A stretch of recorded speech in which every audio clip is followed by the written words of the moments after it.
माँ Gayatri recording studio Madhepur चूड़ी बाजार। मिस्टर अकील राज।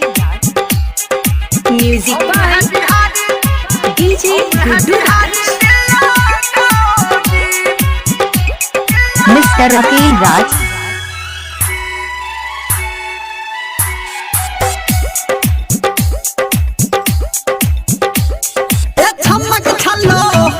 जरा धीरे चलो, हेलो हेलो कन हमारा से बोलो।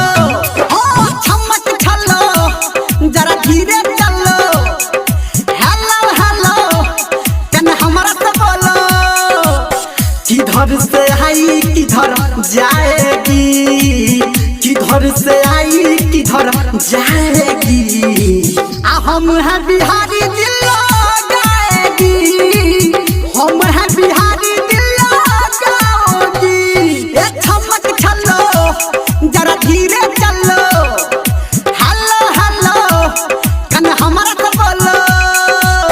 किधर से आई किधर जाएगी, हम हैं बिहारी दिल गाएगी, हम हैं बिहारी दिल गाओगी।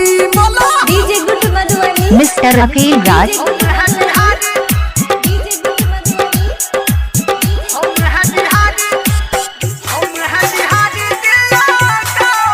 मिस्टर अकील राज।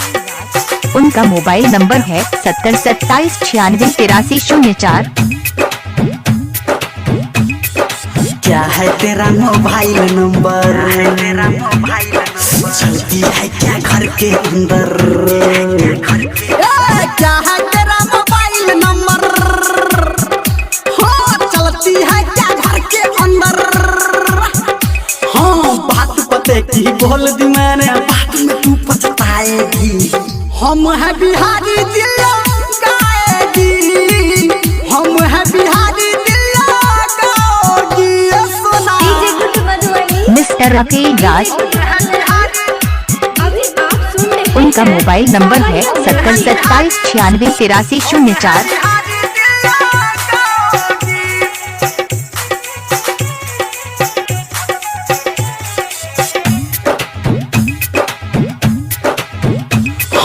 क्या है नाम बताना अपना, मिस्टर अकील राज। यो तुमको कहाँ है पटना।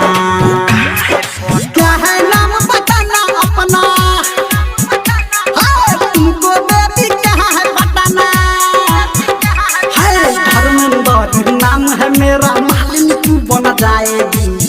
हम हैं बिहारी दिल गाएगी, हम हैं बिहारी दिल गाओगी। मिस्टर अकील राज। उनका मोबाइल नंबर है 70 27 96 83 04।